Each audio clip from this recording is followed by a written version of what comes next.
Hari ini kita syukurkan kehadapan Tuhan karena kasih-Nya kepada kita.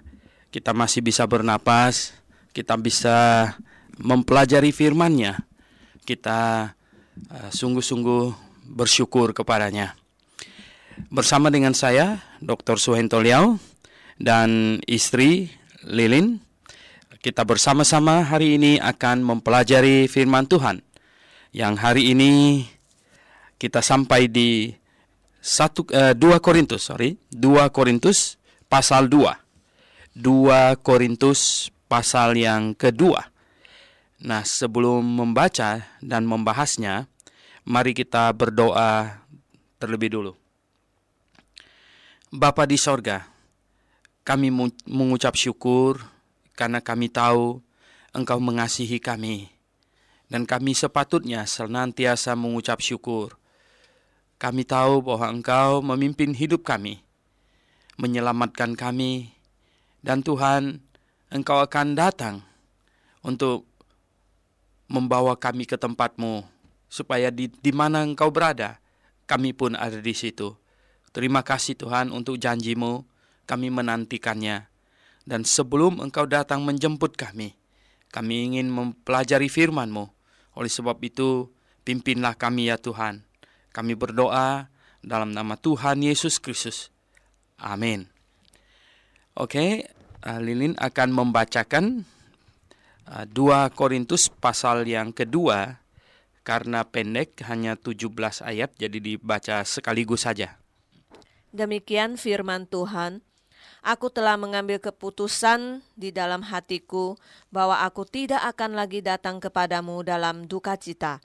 Sebab jika aku mendukakan hatimu, siapa lagi yang dapat membuat aku menjadi gembira selain Dia yang berduka cita karena aku. Dan justru itulah maksud suratku ini, yaitu supaya jika aku datang, jangan aku berduka cita oleh mereka yang harus membuat aku menjadi gembira. Sebab aku yakin tentang kamu semua, bahwa sukacitaku adalah juga sukacitamu. Aku menulis kepada kamu dengan hati yang sangat cemas dan sesak, dan dengan mencucurkan banyak air mata, bukan supaya kamu bersedih hati, tetapi supaya kamu tahu betapa besarnya kasihku kepada kamu semua. Tetapi jika ada orang yang menyebabkan kesedihan, maka bukan hatiku yang disedihkannya, melainkan hati kamu sekalian. Atau sekurang-kurangnya supaya jangan aku melebih-lebihkan hati beberapa orang di antara kamu. Bagi orang yang demikian, sudahlah cukup teguran dari sebagian besar dari kamu, sehingga kamu sebaliknya harus mengampuni dan menghibur dia, supaya ia jangan binasa oleh kesedihan yang terlampau berat. Sebab itu aku menasihatkan kamu, supaya kamu sungguh-sungguh mengasihi dia. Sebab justru itulah maksudnya aku menulis surat kepada kamu, yaitu untuk menguji kamu, apakah kamu taat dalam segala sesuatu. Sebab barang siapa yang kamu ampuni kesalahannya, aku mengampuninya juga. Sebab jika aku mengampuni, seandainya ada yang harus kuampuni, maka hal itu kubuat oleh karena kamu di hadapan Kristus, supaya iblis jangan beroleh keuntungan atas kita. Sebab kita tahu apa maksudnya. Ayat 12, ketika aku tiba di Troas untuk memberitakan Injil Kristus, aku dapati bahwa Tuhan telah membuka jalan untuk pekerjaan di sana. Tetapi hatiku tidak merasa tenang, karena aku tidak menjumpai saudaraku Titus. Sebab itu aku minta diri dan berangkat ke Makedonia. Tetapi syukur bagi Allah yang dalam Kristus selalu membawa kami di dalam kemenangannya. Kami di jalan kemenangannya. Dengan perantaraan kami, ia menyebarkan keharuman pengenalan akan dia di mana-mana. Sebab bagi Allah kami adalah bau yang harum dari Kristus di tengah-tengah mereka yang diselamatkan dan di antara mereka yang binasa. Bagi yang terakhir, kami adalah bau kematian yang mematikan, dan bagi yang pertama, bau kehidupan yang menghidupkan. Tetapi siapakah yang sanggup menunaikan tugas yang demikian? sebab kami tidak sama dengan banyak orang lain yang mencari keuntungan dari firman Allah. Sebaliknya dalam Kristus kami berbicara sebagaimana mestinya dengan maksud-maksud murni atas perintah Allah dan di hadapannya. Iya.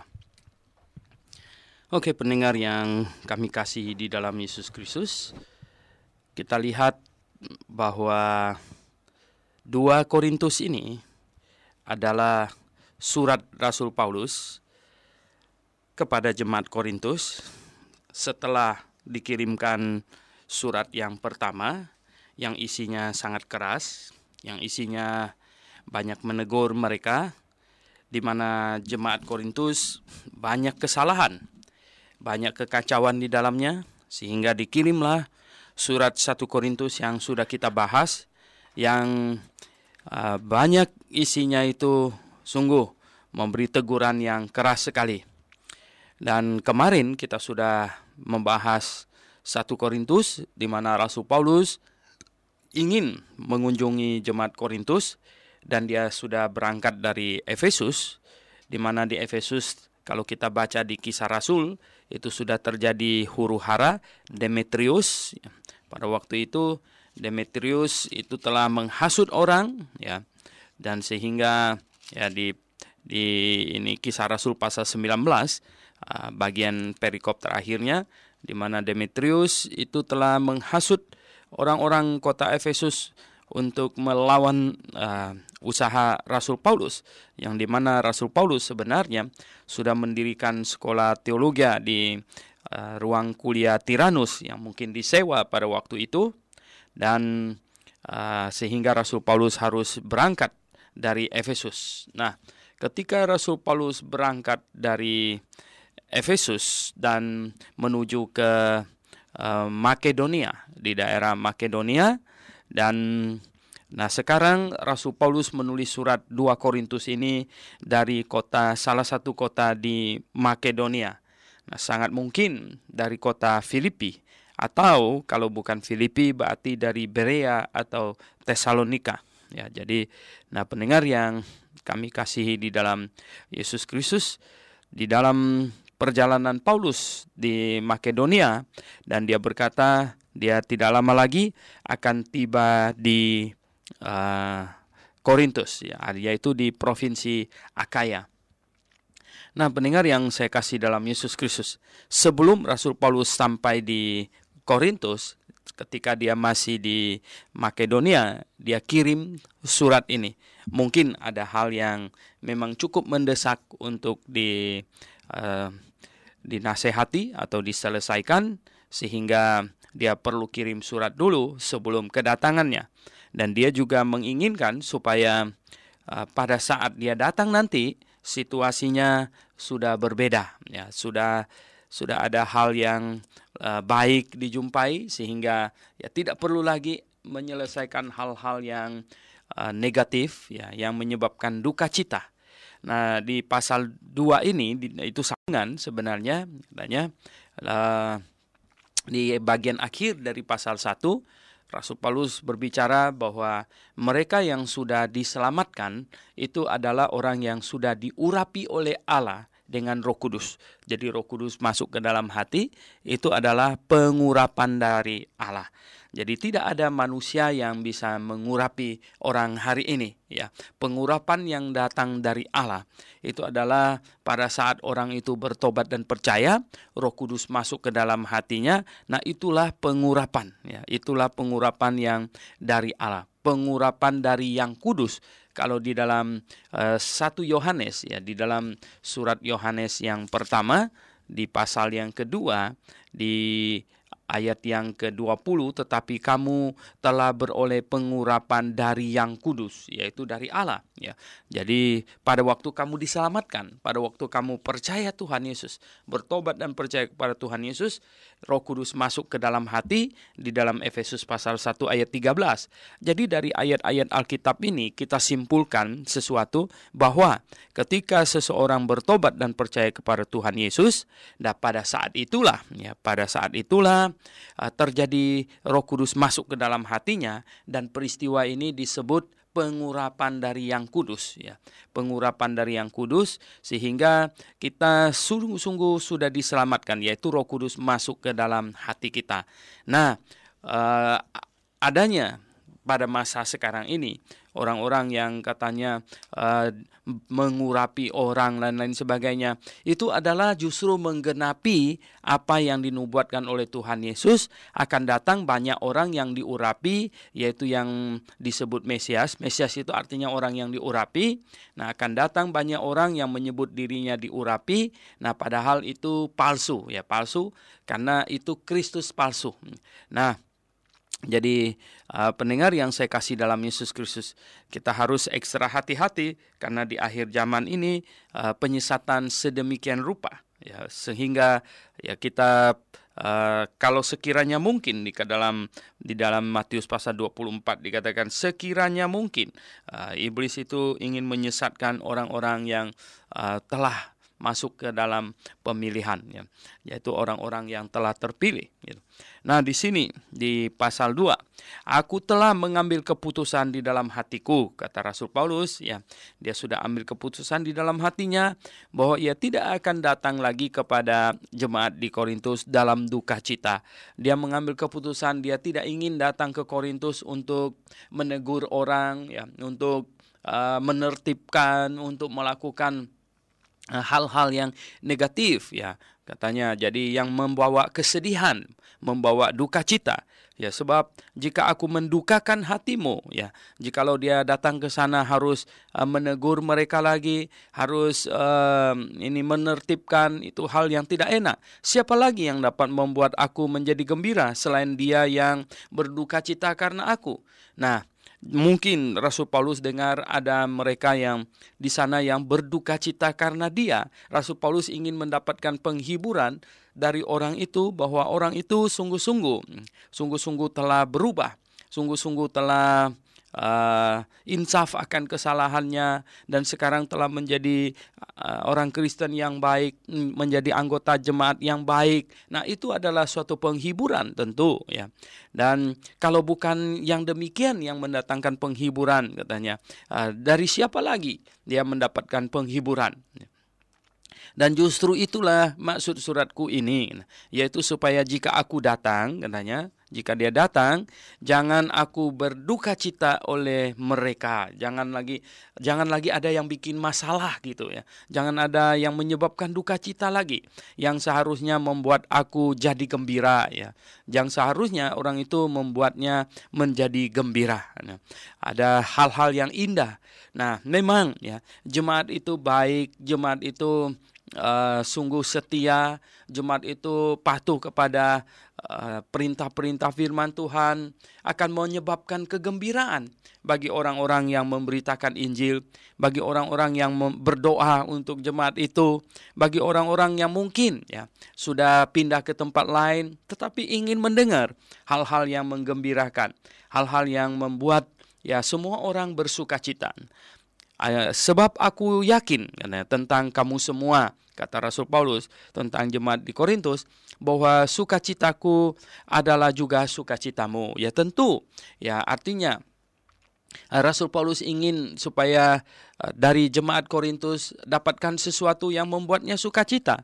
Dan Rasul Paulus berkata, sukacitaku juga sukacitamu, bahwa kalian juga memang mengharapkan yang demikian. Ya, tidak ada orang yang mengharapkan hal yang duka cita. Semua orang kita ingin mendapatkan hal yang sukacita, ya, yang sungguh-sungguh menggembirakan hati kita. Aku menulis kepada kamu dengan hati yang sangat cemas, ya, sangat cemas, katanya. Mengapa? Ya, karena sebagai seorang yang peduli amat akan situasi di Korintus, sebagai orang yang sungguh-sungguh bertanggung jawab untuk memberi nasihat, ya, tentu, ya, segala sesuatu yang terjadi di sana itu rasanya ini, ya, sangat cemas, gitu, ya. Apakah situasinya sudah sampai bagaimana, gitu? Apakah sudah membaik apakah sudah ada hal yang berubah di dalamnya dan lain sebagainya. Ya tentu dia sangat cemas dan sesak katanya, dan katanya dengan mencucurkan banyak air mata. Oh, Rasul Paulus ya memikirkan mereka, menasehati mereka, ya berdoa untuk mereka hingga mencucurkan air mata. Nah, pendengar yang saya kasih dalam Yesus Kristus, lihatlah seorang pelayan Tuhan yang penuh tanggung jawab. Lihatlah seorang pelayan Tuhan yang penuh dengan rasa memiliki sense of belonging. Nah, pendengar yang saya kasih dalam Yesus Kristus, hari ini sedikit sekali kita dapatkan hamba Tuhan yang penuh tanggung jawab dan penuh rasa memiliki jemaat yang digembalakan bahkan ya. Sehingga ya hari ini sepertinya banyak hamba Tuhan itu layaknya karyawan saja, karyawan yang tidak ada rasa memilikinya. Mengapa? Ya karena situasi gereja menyebabkan demikian, ya, yang merasa memiliki gereja tentu ya adalah mereka-mereka yang pengambil keputusan ya, dan karena prosedurnya dibuat sedemikian rupa. Kalau di gereja, di sebagian gereja di mana bahkan hamba Tuhannya diperlakukan seperti karyawan ini kontrak ya, seperti buruh kontrak begitu ya, masuknya taken kontrak ya, kontrak 2 tahun, bayangkan ya toh, jadi kontrak dengan majelis. Jadi yang punya gereja itu majelis gitu ya, dan hamba Tuhan ini yang melayani di sana itu buruh kontraknya gitu, jadi bikin kontrak gitu ya. Nah bayangkan ya, nah yang macam begini bagaimana bisa ada rasa memiliki ya toh. Semakin waktu berjalan, artinya semakin itu kontraknya akan habis, dia harap-harap cemas gitu.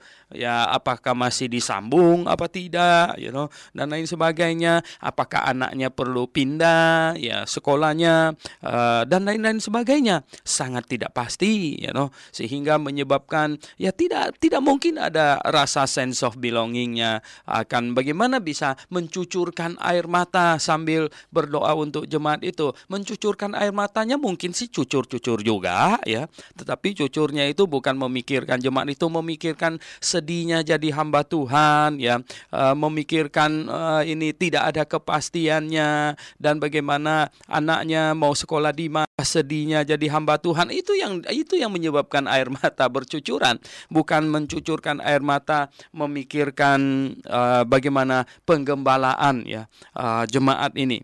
Nah, tetapi kita lihat ya, jikalau gereja berjalan sesuai dengan jalur yang benar, jikalau gereja diurus dengan cara sesuai dengan Alkitab, ya sesungguhnya tidak mungkin akan terjadi yang demikian ya. Ya, jadi pendengar yang saya kasih dalam Yesus Kristus, kita lihat ya, Rasul Paulus ya, dia mencucurkan banyak air mata berdoa untuk jemaat Korintus. Dan ya karena dia yang mendirikan jemaat itu dan dia bertanggung jawab, dia ingin kembali ke sana untuk melihat mereka. Dia ingin mendengarkan hal yang positif, hal yang baik, hal yang menggembirakan hati gitu ya. Bukan supaya kamu bersedih hati, tetapi supaya kamu tahu betapa besarnya kasihku kepada kamu semua. Jadi pendengar yang saya kasih dalam Yesus Kristus, memang melayani Tuhan yang baik itu adalah kita harus sepenuh hati dan kita sungguh-sungguh menjadi seorang yang sepenuh hati jiwa raga ya di dalam melayani Tuhan. Jangan melayani kepalang tanggung. Kalau melayani kepalang tanggung ya lebih baik you bisnis saja lah, daripada ini melayani Tuhan kepalang tanggung gitu. Nah, pendengar yang saya kasih dalam Yesus Kristus. Kemudian ya di ayat yang ke-5, Rasul Paulus menulis, tetapi jika ada orang yang menyebabkan kesedihan katanya, maka bukan hatiku yang disedihkannya, melainkan hati kamu sekalian. Ya, Betul sekali ya, jika ada orang yang menyebabkan kesedihan, jikalau ada masalah timbul, jikalau ada orang yang menyebabkan masalah di dalam jemaat, maka bukan hati Rasul Paulus saja yang disedihkan ya, tetapi itu hati seluruh anggota jemaat mestinya ikut sedih. Kalau itu adalah satu tubuh ya, satu tubuh, satu jemaat itu satu tubuh ya. Oleh sebab itu kita tahu bahwa yang benar satu jemaat itu adalah satu tubuh. Bukan seluruh orang Kristen itu satu tubuh, tetapi satu jemaat lokal itu satu tubuh. Jadi kita tahu sekarang ya persis seperti apa yang dikatakan oleh Rasul Paulus ini ya, bahwa hati kamu sekalianlah yang disedihkan. Ya, bukan hati saya saja, atau sekurang-kurangnya katanya. Jangan sampai aku melebih-lebihkan. Mungkin juga ya tidak semuanya sedih, tetapi hati beberapa orang di antara kamu menjadi sedih ya. Hati beberapa orang di antara kamu yang menjadi sedih. Memang sepatutnya demikian ya. Ada kesedihan kalau ada satu masalah, ada satu orang ya menyebabkan masalah di dalam jemaat, ya seluruh jemaat akan ikut sedih. Semua orang yang terbeban dalam jemaat itu akan ikut sedih ya. Semuanya ya. Jadi semuanya mengharapkan jemaat itu jadi lebih baik ya. Jadi lebih baik ya. Nah, ayat 6 katanya, bagi orang yang demikian sudahlah cukup teguran dari sebagian besar dari kamu. Nah, ada kata sebagian besar ya.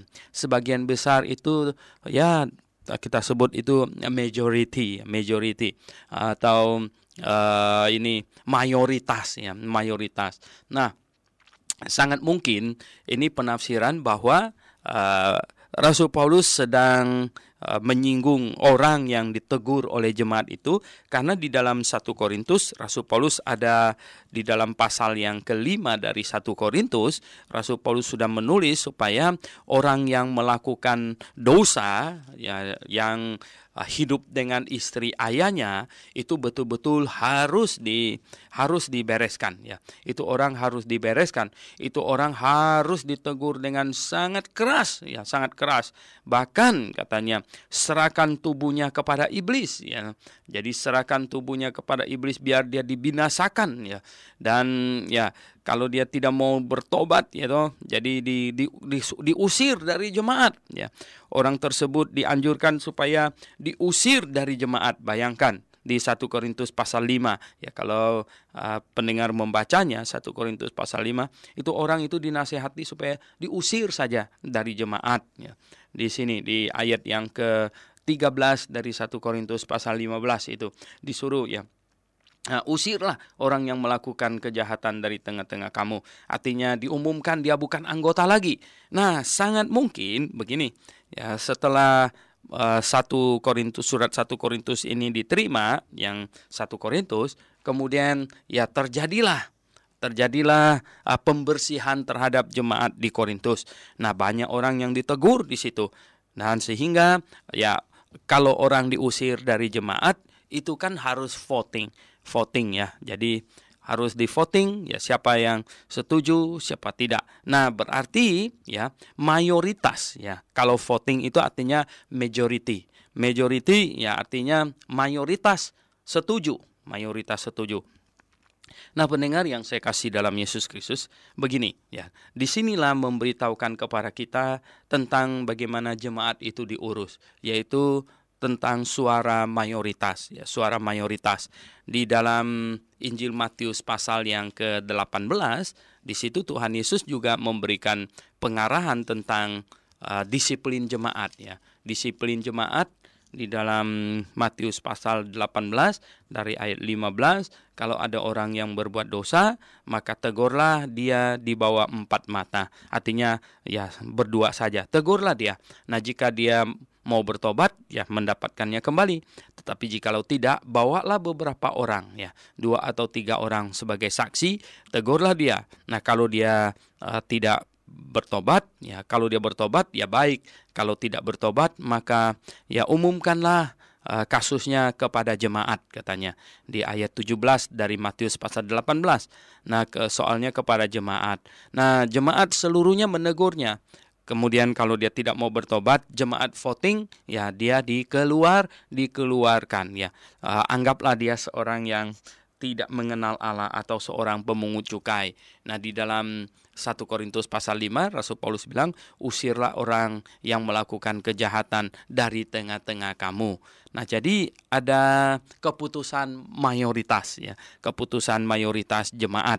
Nah, pendengar yang saya kasih dalam Yesus Kristus, ini adalah cara berjemaat yang diberitahukan di dalam Alkitab.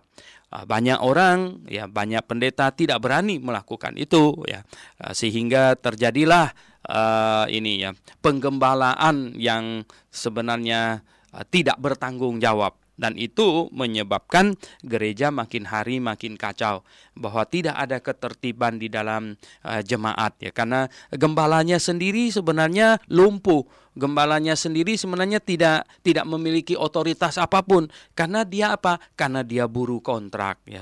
Dia buruh kontrak, Karena dia buruh kontrak, dan yang berwenang di situ justru pengusaha yang jadi majelis ya, atau pengusaha yang jadi majelis. Nah, bagaimana kalau pengusahanya juga dagangnya ngaco gitu ya, dengan penuh kecurangan? Nah, bagaimana gembalanya berani nertipin yang demikian ini, sementara orang tersebut yang menandatangani surat kontraknya yang menetapkan apakah dia masih dilanjutkan kontraknya atau tidak. Nah, inilah sebenarnya kalau kita lihat bahwa sesungguhnya iblis telah mengambil alih gereja, ambil alih kontrol gereja melalui orang-orang yang disebut majelis itu. Seharusnya mereka bukanlah orang yang mengendalikan gereja. Kan gereja adalah orang yang mempelajari firman Tuhan, orang yang mengajarkan firman Tuhan, bukan sejumlah orang yang dipilih untuk mengendalikan gereja ya, yang tiap-tiap hari di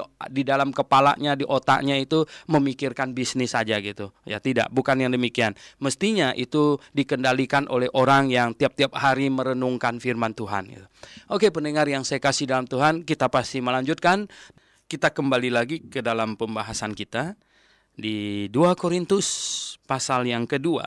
Kita sampai di ayat yang ke-6, yaitu bagi orang yang demikian sudahlah cukup teguran dari sebagian besar dari kamu.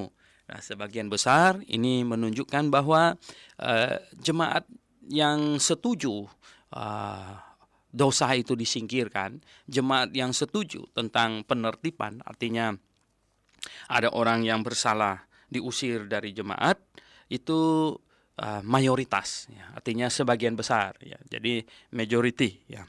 Nah, sehingga ya terjadilah mungkin orang yang berdosa itu setelah jemaat itu menerima surat Rasul Paulus yang pertama, maka orang yang berdosa itu mereka tegur habis-habisan dan mereka mungkin usir dia. Karena apa? Karena ayat berikutnya mengindikasikan bahwa Rasul Paulus suruh dia diterima kembali kalau dia sudah bertobat. Nah, sehingga kamu sebaliknya harus mengampuni dan menghibur dia supaya ia jangan binasa oleh kesedihan yang terlampau berat. Nah, ini ayat ini mengindikasikan bahwa telah terjadi satu pendisiplinan jemaat yang sangat keras setelah menerima surat Rasul Paulus yang pertama, sehingga mungkin orang yang tadinya hidup dengan istri ayahnya, ibu tirinya mungkin, itu ditegur dan dimarahin, bahkan diusir, dan orang-orang yang banyak yang tidak beres, ya orang-orang yang ngesok di situ bahasa lidah sampai bikin kacau segala macam, itu ditegur semuanya, ya dibereskan, sehingga terjadilah ya pendisiplinan yang sangat keras. Dan orang yang telah diusir itu ternyata akhirnya dia sangat sedih sekali. Kemudian mungkin dia sudah bertobat, dan Rasul Paulus di sini berkata, sehingga kamu sebaliknya harus mengampuni dan menghibur dia. Kalau dia sudah bertobat, maka harus diampuni dan dihiburkan ya. Nah, pendengar yang saya kasih dalam Yesus Kristus, saya belum pernah mendengar satu jemaat pun di Indonesia yang melakukan pendisiplinan demikian selain jemaat Grafe. Saya katakan selain jemaat Grafe. Kita di sini menetapkan, kita di sini sudah melaksanakan apa yang Tuhan ingin kita laksanakan, yaitu jikalau ada jemaat yang berdosa yang kita tahu, siapapun tahu, kita katakan bahwa tegurlah mereka di bawah bawah 4 mata. Kalau engkau tahu, ya saudara kamu anggota jemaat berbuat dosa yang nyata, ya bukan yang subjektif, ya yang nyata gitu, maka tegurlah dia di bawah 4 mata. Dan kalau dia bertobat, ya oke, sudahlah. Berarti dia sudah menginsafi kesalahannya. Tetapi jikalau dia tidak mau bertobat, maka ajaklah beberapa orang, tentu ajak gembala ya, dan beberapa orang sebagai saksi, dan dia perlu ditegur dengan lebih keras begitu di bawah saksi beberapa orang. Dan jikalau dia tidak mau bertobat, ya, nah kalau dia bertobat di situ juga bereslah, ya, berarti dia sudah bertobat, gitu. Nah kalau dia tidak mau bertobat, maka diumumkan kepada jemaat, biar seluruh jemaat menegurnya, ya, seluruh jemaat menegurnya. Dan jikalau dia bertobat, ya sudahlah, dia harus maju ke depan untuk mengaku salah, saya minta maaf kepada jemaat, gitu, saya sudah salah. Dan kalau dia demikian, maka ya sudahlah, berarti kita ampuni dia. Tapi kalau dia tidak mau bertobat setelah diumumkan kepada jemaat, maka jemaat mesti voting, ya dia mesti dikeluarkan dari jemaat. Tidak berarti bahwa dia tidak boleh datang kebaktian lagi, tetapi artinya dia bukan anggota jemaat lagi. Oh, kalau soal datang kebaktian, siapa saja boleh datang kebaktian, ya. Justru orang berdosa diundang datang. Tetapi kalau jadi anggota jemaat, kita harus berusaha untuk hidup kudus demi kemuliaan jemaat itu.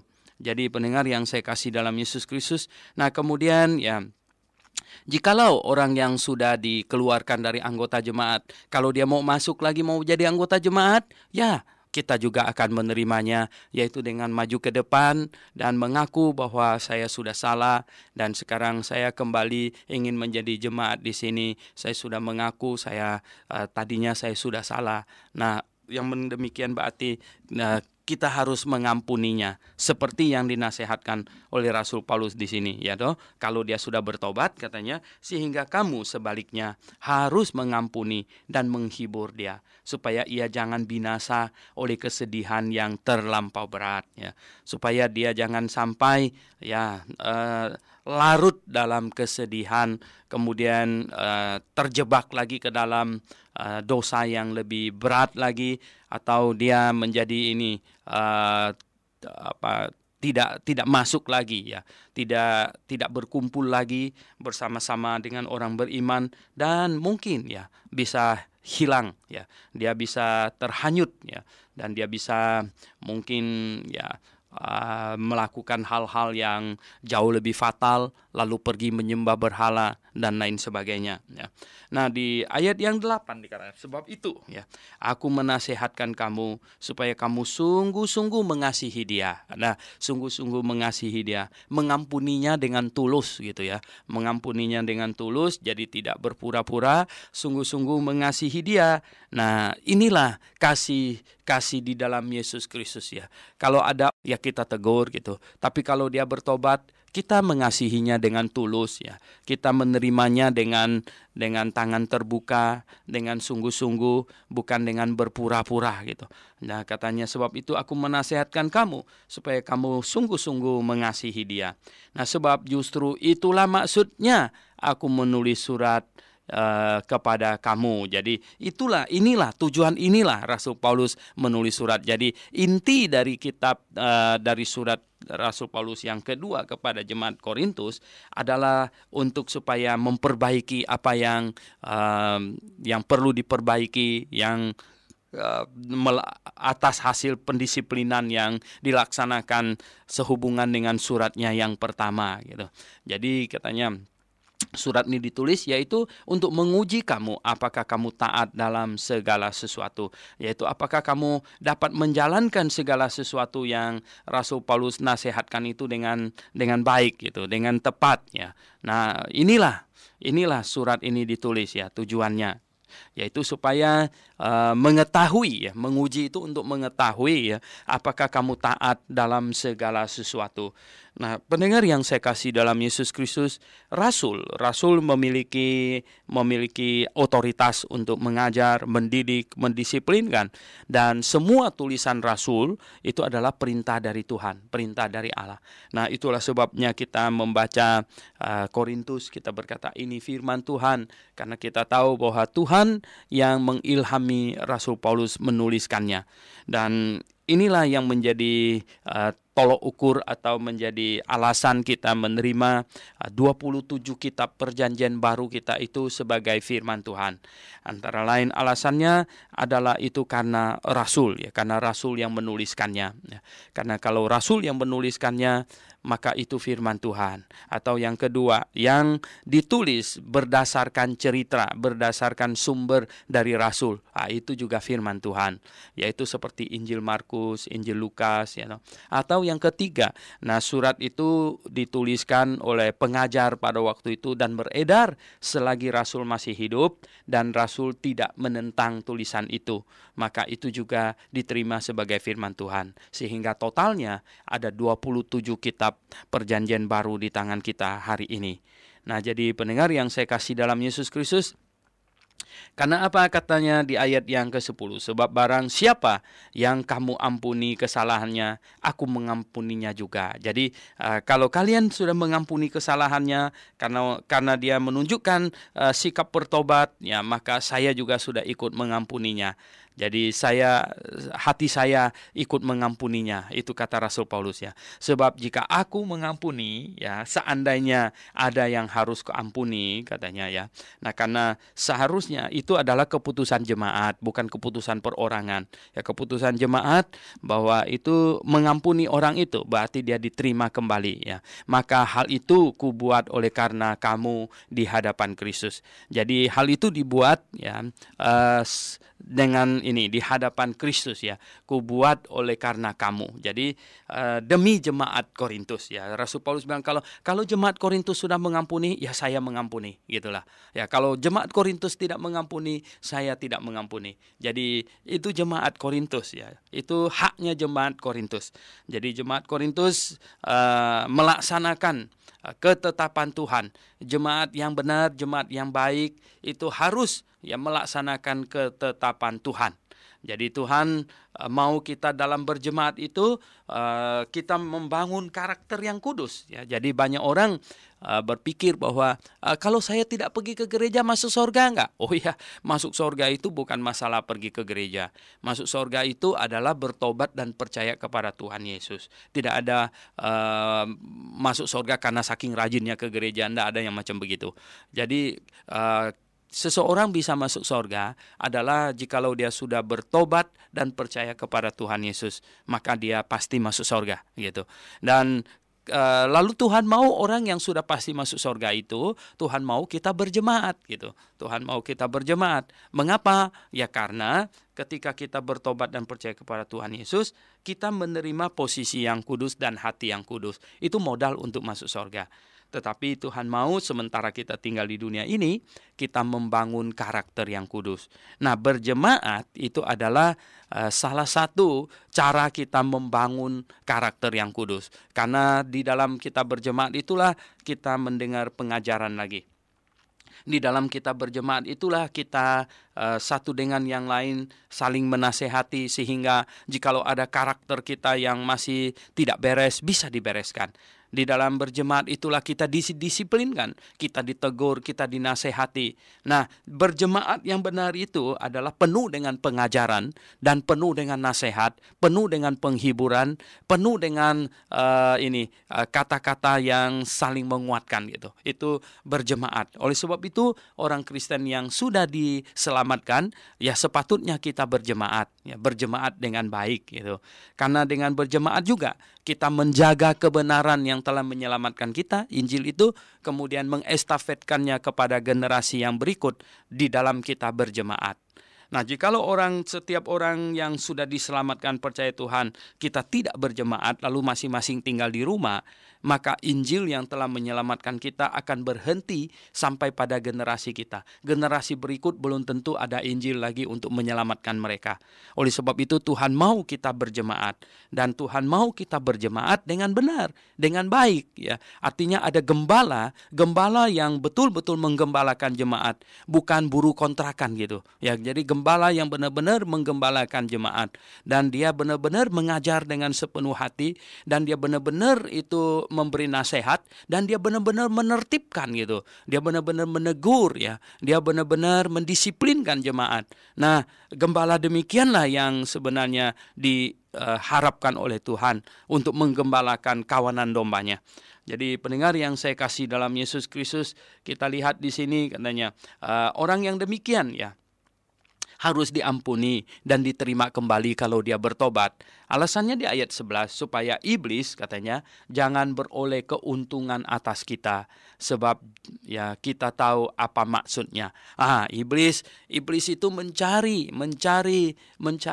kawanan domba yang paling lemah. Anda tahu, ya, itu saya menonton National Geography televisi, itu serigala itu mau makan bison itu. Anda tahu di Amerika Utara itu ada bison, itu besarnya bukan main itu, ya. Itu lebih besar dari sapi, lebih besar itu, ya, bison itu, ya. Tapi bagaimana serigala yang sekecil itu bisa lawan itu bison yang begitu besar? Nah, tetapi serigala itu kejar-kejar itu bison itu, dan dia lihat mana yang kira-kira agak sakit gitu, ya, mana yang kira-kira agak lemah gitu, ya, yang jalannya agak keseok-seok begitu.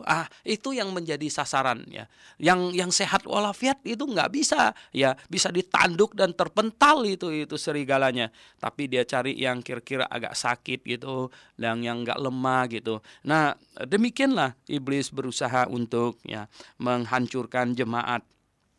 Iblis mengambil orang-orang di jemaat yang agak terseok-seok, ya, agak, ya, sakit itu. Nah, di sini dikatakan, ya, supaya iblis jangan beroleh keuntungan atas kita, ya, sebab kita tahu apa maksudnya.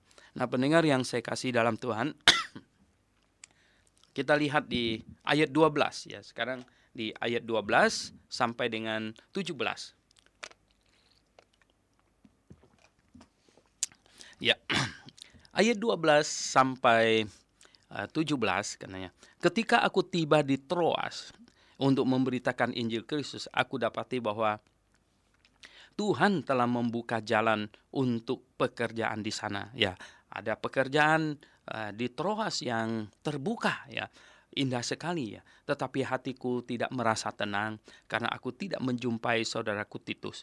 Sebab itu aku minta diri dan berangkat ke Makedonia. Jadi Rasul Paulus, ya, ingin menjumpai Titus dan ingin mendengar kabar, dia ingin informasi, dia ingin ada keterangan yang baik, lengkap, ya, supaya mungkin, ya, di antara jemaat-jemaat yang telah dikunjungi oleh Titus, ada yang perlu mendapatkan nasihat, ada yang perlu mungkin pendisiplinan dan lain sebagainya. Ada apa yang dibutuhkan oleh jemaat, firman Tuhan yang macam apa yang diperlukan. Rasul Paulus ingin mendapatkan informasi dari teman pelayanannya, dari anak didiknya, dari Titus, supaya apa? Pelayanannya akan jauh lebih tepat sasaran itu, karena dia akan mendapatkan informasi banyak dari Titus, ya. Sebab itu katanya dia minta diri dan berangkat ke Makedonia untuk mendapatkan Titus, ya. Nah, ayat yang ke-14 kan, ya, tetapi syukur bagi Allah yang dalam Kristus selalu membawa kami, ya, di jalan kemenangannya. Rasul Paulus merasa, ya, walaupun, ya, dia tahu dia sudah berkali-kali, ya, dipenjarakan, dirajam, tetapi dia melihat bahwa Yesus Kristus selalu membawanya di jalan kemenangannya, ya. Menang, ya, dipenjarakan itu belum tentu kalah, ya, dipenjarakan belum tentu kalah, tapi justru menang. Nah, mengapa pemenjaraan Rasul Paulus itu kemenangan. Ya, hari ini bagi kita membaca Rasul Paulus dipenjarakan karena Injil, itu kalah apa menang? Oh, menang, ya, menang sekali. Mengapa? Nah, kita pun kuat jikalau kita dipenjarakan. Mengapa? Karena kita tahu Rasul Paulus dipenjarakan dan dia tetap tabah, dia melayani Tuhan. Lain kalau kita baca Rasul Paulus pelesir gitu pakai kapal itu ya, pelesir, dia pergi ke jalan. Dan hari ini lalu kita menderita, kita jadi kecewa dan kita jadi putus asa. Mengapa? Kita pikir, mengapa ya saya tidak seperti Rasul Paulus gitu. Sorry mendengar sekalian, minum dulu ya. Ya, jadi kalau kita baca di dalam Alkitab ya, rasul-rasul pada jalan-jalan gitu ya, pada senang ya, pada pelesiran gitu. Lalu hari ini kalau kita masuk penjara, oh kita bisa putus asa, ya kan?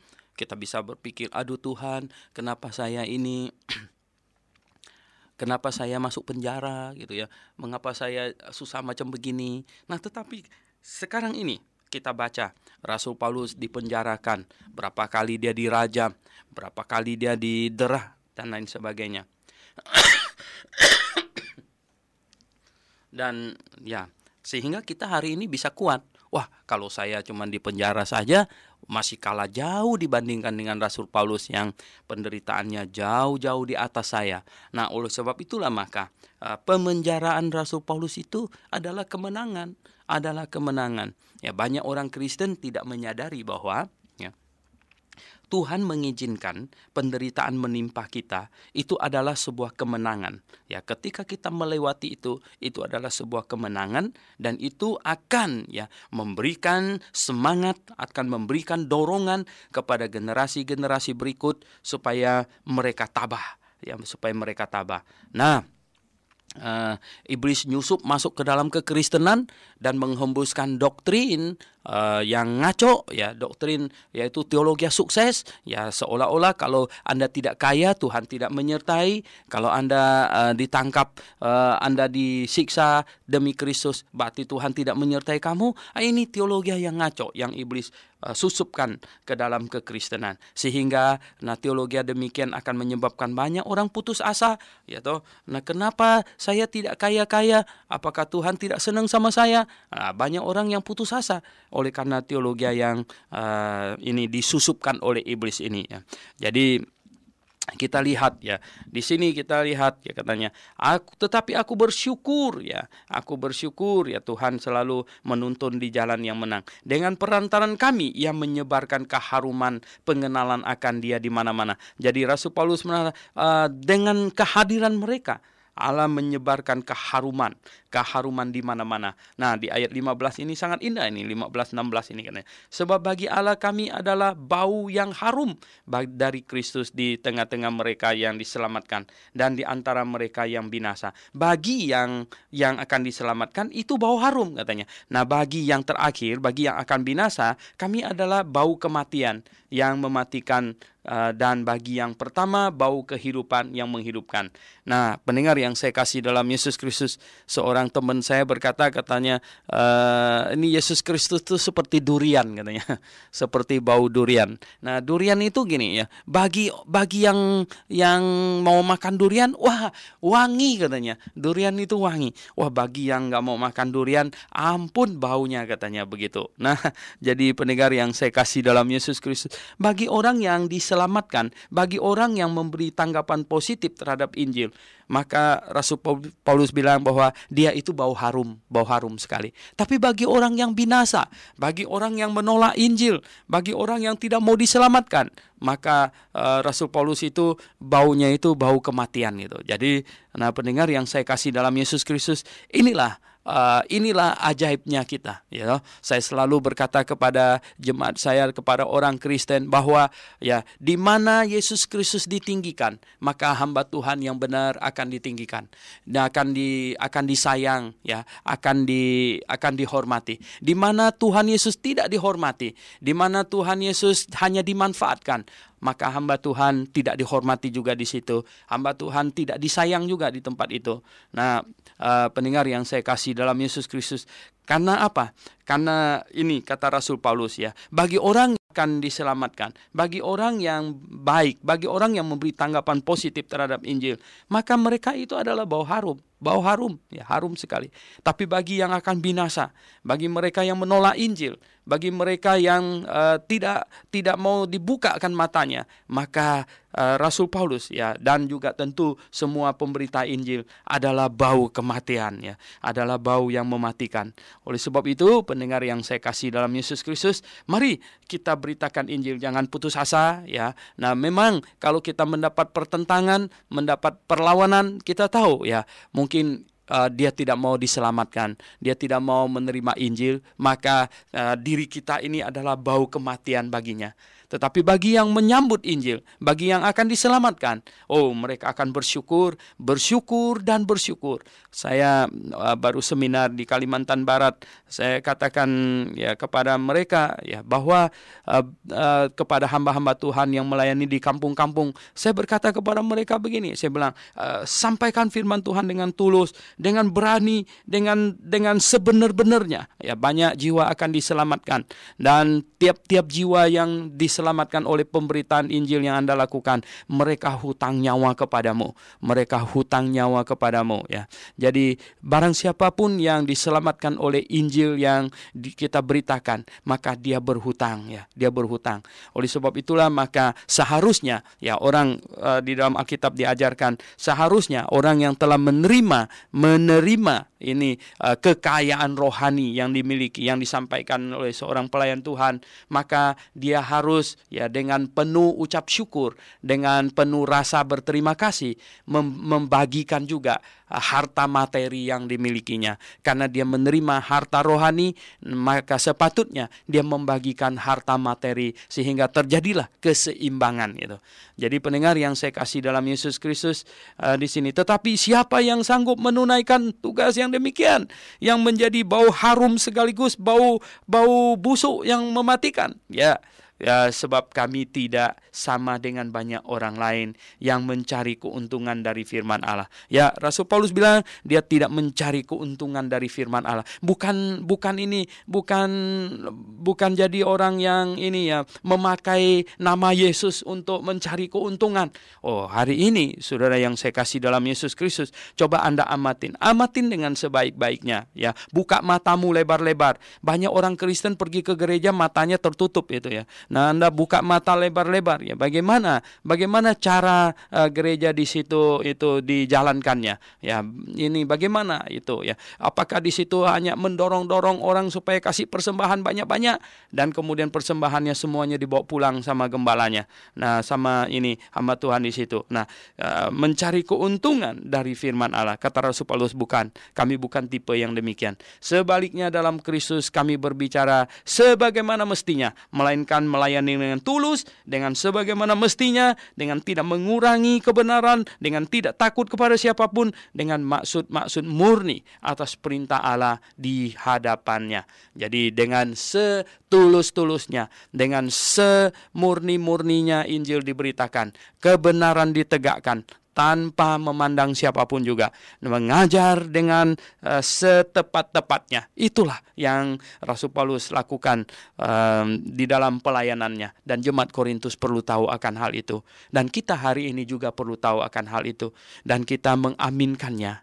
Demikian bukan pendengar sekalian? Ya, dan kita pun ya hari ini ya dengan sungguh hati kita mau percaya kepada Tuhan Yesus, kita mau iman kita dikuatkan, dan kita mau supaya pelayanan sungguh-sungguh ya dengan sepenuh hati, yaitu semua pihak di dalam jemaat melayani dengan hati yang setulus mungkin. Puji Tuhan. Nah, beginilah penguraian dari 2 Korintus pasal yang kedua ini. Mari kita berdoa. Bapa di sorga, kami baru mempelajari surat Rasul Paulus kepada jemaat Korintus di yang kedua pasalnya yang kedua. Tuhan, kami mengucap syukur, Tuhan kiranya menolong supaya kami menjadi orang Kristen yang lebih berpengertian dalam perjalanan hidup kami sebagai murid-Mu. Tuhan pimpin, Tuhan berkati, dan biarlah kami dengan setia belajar. Tuhan tolonglah, biar pelajaran ini bisa berguna, dan lebih banyak lagi orang mendapat manfaat dari pelajaran setiap pagi ini. Kami mengucap syukur padamu, Tuhan, Engkau yang memimpin, biarlah kami sungguh-sungguh makin hari makin tenggelam di dalam firman-Mu, memahami firman-Mu. Kami berdoa dalam nama Tuhan Yesus Kristus. Amin.